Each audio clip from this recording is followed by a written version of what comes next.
یعنی ہاتھ کھول کے پڑھنی ہے، ہاتھ باندھ کے پڑھنی ہے، سجدگاہ کے ساتھ پڑھنی ہے، سجدگاہ کے بغیر پڑھنی ہے، یہ بھی ایک اختلاف ہے۔ نبی نے فرمایا صلو کما رأیتمونی اصلی، نماز ایسے پڑھو جیسے مجھے پڑھتے ہوئے دیکھ رہے ہو۔ بڑا عجیب اور حسین جملہ ہے جی، نماز ایسے پڑھو، صلو کما رأیتمونی، صلو کما اصلی نہیں ہے، نماز ایسے پڑھو جیسے میں پڑھ رہا ہوں نہیں، کما رأیتمونی جیسے مجھے پڑھتے ہوئے دیکھ رہے ہو۔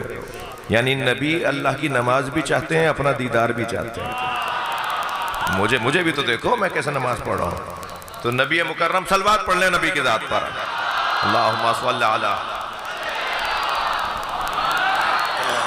تو سرکار نے کیسے نماز پڑھی، یہ ایک مکمل بحث، اور اس وقت میرے مولانا برادر مولانا جناب مولانا ہاشم صاحب کا یہ موضوع ہے۔ کبھی کبھی مجھے مولانا کے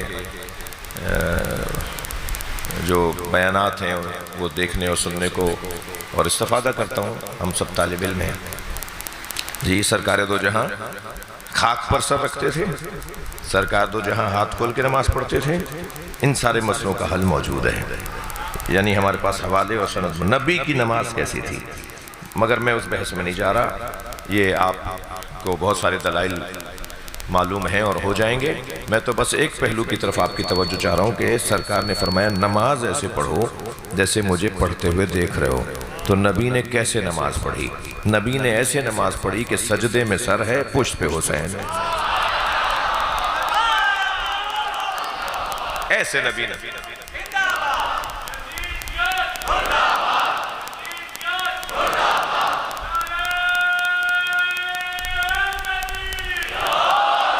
اور ایک دو دفعہ نہیں ہوا یہ واقعہ، تقریباً 24 مرتبہ یہ واقعہ پیش آیا۔ شاید اس کا سبب یہ بھی رہا ہوگا کہ اگر اس جماعت میں فلاں صاحب نہیں تھے تو دوسری میں ہوں گے، کوئی ایک شخصیت رہ نہ جائے، کوئی ایک شخصیت رہ نہ جائے، کوئی ایک شخصیت رہ نہ جائے جو یہ کہے کہ میں نے تو یہ منظر ہی نہیں دیکھا۔ تمام صحابہ کرام دیکھ لیں کہ حسین کا نبی سے پیار کیا ہے اور نبی کا حسین سے تعلق کیا ہے۔ حتیٰ حضرت عبداللہ ابن مسعود فرماتے ہیں کہ ایک دن میں نبی کے بالکل عقب میں تھا، سرکار کا سجدہ طول پکڑنے لگا، میں نے دیکھا تو کیا دیکھا کہ حسین نبی کی پشت پر ہے، تو میں نے چاہا کہ حسین کو نبی کی پشت سے اتار دوں، اس سے پہلے کہ میرا ہاتھ حسین تک پہنچتا نبی کا ہاتھ مجھ تک پہنچ گیا۔ میرے حسین کو نہ اتارو، حسین خود اتریں گے۔ اور جب تک حسین پشت رسول سے اترتے نہیں تھے اس وقت تک نبی سر نہیں اٹھاتے تھے۔ جو وحی کا پابند نبی ہو، جو حکم الہی سے تارے منہ کے برابر بھی ہٹ کر نہ چلتا ہو، وہ سر کیسے اٹھائے؟ اس لیے کہ اللہ چاہتا ہے کہ آپ اپنے سجدے کو طول دیں، ابھی حسین آپ کی پشت پر ہے۔ کیا ہے، کیا منظر دکھایا ہے، کیا چاہتے ہیں؟ اچھا ایک تھوڑا سا سنگین بات ضرور ہوگی، مگر سجدہ اللہ کا تھا، مگر خیال حسین کی طرف تھا یا نہیں؟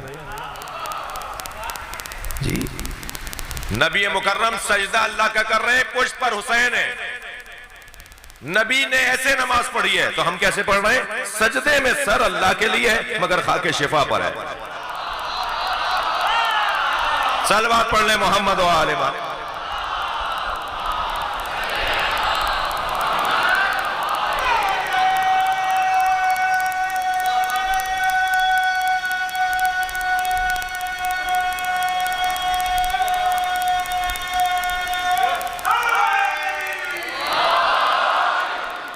اور یہ مجلس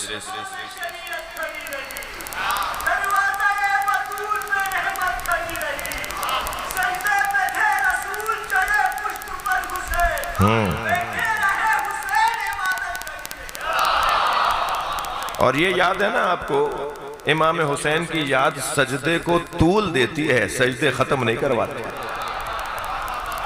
ذکر امام حسین عبادتوں تک لے کے جاتی ہے، یہ ذکر عبادتوں تک لے جاتا ہے۔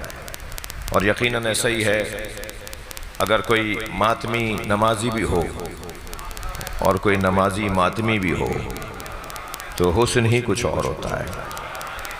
اور یہ اس مجلس کا پیغام ہے، سجدہ اللہ کا ہے مگر حب حسین کے ساتھ، امام حسین کی محبت کے ساتھ اللہ کی عبادت انجام دینی ہے۔